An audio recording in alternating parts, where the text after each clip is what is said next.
বৰাক ভ্ৰমণত কৃষিমন্ত্ৰী অতুল বৰা সোমবাৰে বিয়লি ভাগত শিলচৰত আহি তেওঁ উপস্থিত হয়।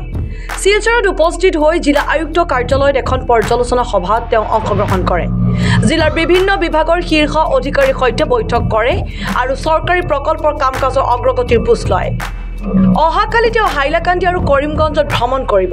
শিলচৰত পৰ্যালোচনা বৈঠকত উপস্থিত আছিলে শিলচৰৰ বিধায়ক দীপায়ন চক্ৰৱৰ্তী, উধাৰ বন্দৰ বিধায়ক মিহিৰ কান্তি চুম। পৰ্যালোচনা বৈঠকৰ মাজত আৱৰ্ত ভৱনত দলীয় কৰ্মকৰ্তাসকলৰ লগত এখন বৈঠক কৰে অতুল বৰাই। শিলচৰ, কৰিমগঞ্জ আৰু হাইলাকান্দিলৈ বুলি আহিছোঁ। আহিয়েই আজি আমি সন্মানীয় দুগৰাকী বিধায়ক আছে, জিলাৰ আয়ুক্ত, ছিনিয়ৰ অফিচিয়েলছ, SP, বিভিন্ন বিভাগৰ সকলো বিভাগৰ বিষয়াসকলে আছিল। আমি প্ৰতিটো বিভাগৰ ৰিভিউ কৰিলোঁ। তো আমি দেখিছোঁ যে তুলনামূলকভাৱে বিভিন্ন বিভাগ বিভিন্ন জিলাতকৈ যথেষ্টখিনি আগবাঢ়ি আছে। কাৰণ আপোনালোকে জানে যে এটা সময়ত বৰাকৰ কেউখন জিলাই যথেষ্ট পিছ পৰি আছিল। ইয়াৰ ৰাস্তা পদূলিৰ অৱস্থা নাছিল।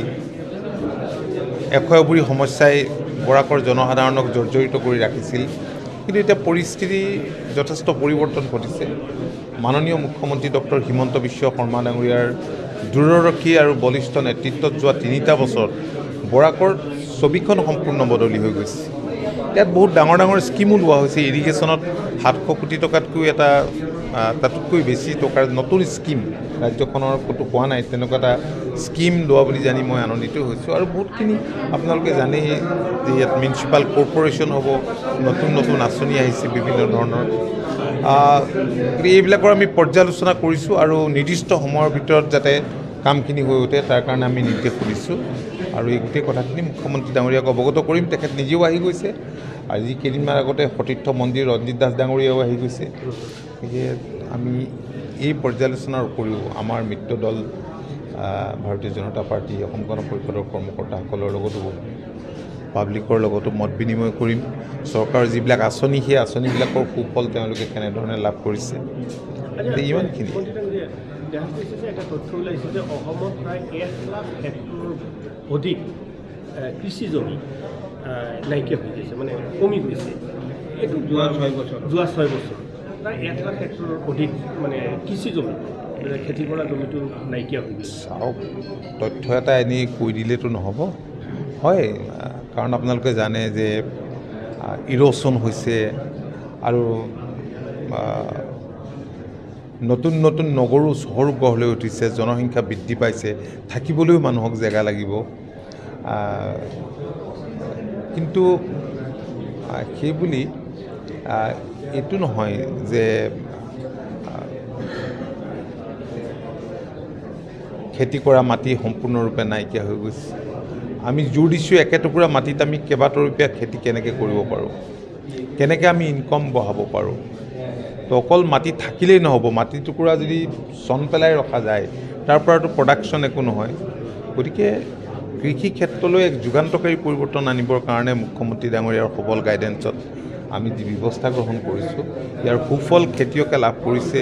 আমি এক্সপৰ্ট কৰিছোঁ, 4,000 কোটি টকাৰ এক্সপৰ্ট 23-24 বৰ্ষত সম্ভৱ হৈছে। আৰু অহা বছৰটোত মই ভাবোঁ যে আৰু আমি বেছি কৰিবলৈ সক্ষম হ'ম। ঠিক আছে, চাওক, ইয়াত সমস্যা ক্ষেত্ৰবোৰ আছে। ইয়াত ধৰক এতিয়া আমাৰ যিবিলাক STW মানে পাম্পবিলাক আমি দিছিলোঁ, ইয়াত এটা লেয়াৰ আছে, পানী পোৱা নাযায়। আনত যিমান ওপৰত পোৱা যায় ইয়াত পানী আকৌ সেই লেয়াৰটো ভাঙি তলৰ পৰা পানী উলিয়াব লাগিব। ইয়াতবোৰ নতুন নতুন সমস্যা আছে আৰু ইয়াত আনত হোৱা সকলো খেতিও নহয়। তথাপি ইয়াত যদি আপুনি এক্সপৰ্টৰ কথা কয়, ইয়াত পাইনএপল খুবেই ভাল হয়। গতিকে পাইনএপলত আমি এই কথাখিনি চিন্তা কৰিব পাৰোঁ। বা বেলেগ বেলেগ প্ৰডাক্ট, বেলেগ বেলেগ জিলাত বেলেগ বেলেগ প্ৰডাক্ট হয়। গতিকে সেই গোটেই কথাখিনি আমি পৰ্যালোচনা চাওক, আমি মিলেট মিছন লৈছোঁ। এইটো এটা নিউট্ৰিচিয়াছ, গতিকে মিলেটৰ ওপৰত আমি জোৰ দিছোঁ, ফ্লৰিকালচাৰৰ ওপৰত আমি জোৰ দিছোঁ, বি কিপিঙৰ ওপৰত জোৰ দিছোঁ, মেইজ কাল্টিভেশ্যনৰ ওপৰত আমি জোৰ দিছোঁ। এইকাৰণে জোৰ দিছোঁ যাতে বাণিজ্যিক মূল্য থকা খেতি কৰি পেলাই কৃষকসকল উপকৃত হ'ব পাৰে।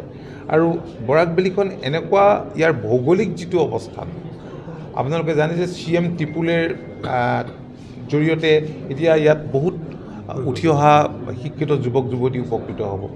বহু হাজাৰ যুৱক যুৱতীয়ে CM টিপুলেট আমি দেখিলোঁ যে আবেদন কৰিছে তেওঁলোকে এনিমেল হাজবেণ্ডেৰী ভেটেনেৰী ডেইৰী ছেক্টৰটোৰ লগত জড়িত হ'বলৈ।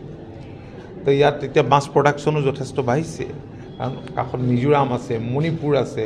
মাছ, মাংস, কণী এইবিলাক যদি আমি অধিক উৎপাদন বৃদ্ধি কৰিব পাৰোঁ, আমাৰ GDP বাঢ়িব। Thank you. এই সীমান্তৰ পৰিস্থিতি শান্তিপূৰ্ণ বৰ্তমান সময়ত, সেই সম্পৰ্কেও আমি কথা বতৰা পাতিলোঁ। এতিয়া আজি কিছুদিন আগত মাননীয় মুখ্যমন্ত্ৰীৰ নিৰ্দেশ মতে মই আৰু আমাৰ ছিনিয়ৰ অফিচিয়েলছৰ এটা দল তালৈ আমি গৈছিলোঁ, গৃহমন্ত্ৰীৰ লগত আলোচনা কৰিছিলোঁ, মুখ্যমন্ত্ৰী ডাঙৰীয়াকো আমি সাক্ষাৎ কৰিছিলোঁ। গতিকে আমাৰ মাননীয় মুখ্যমন্ত্ৰীৰ যিধৰণে ৰাজনৈতিক ইচ্ছা আছে এই বিষয়টো ৰিজল্ভ কৰিবৰ কাৰণে সোনকালে, তেখেতৰো মুখ্যমন্ত্ৰী ডাঙৰীয়াৰো ইচ্ছা দেখিলোঁ, গৃহমন্ত্ৰী ডাঙৰীয়াৰো ইচ্ছা দেখিলোঁ। আমি ভাবোঁ যে বুজাবুজিৰ মাজেৰে, আলাপ আলোচনাৰ মাজেৰে সৌহাৰ্দ্যপূৰ্ণ সম্পৰ্ক অটুট ৰাখি ভৱিষ্যতৰ দিনত চুবুৰীয়া ৰাজ্যসমূহৰ লগত যি দীঘলীয়া সীমা সমস্যা আছে, এই সীমা সমস্যা আমি দূৰ কৰিবলৈ সক্ষম হ'ম। Thank U.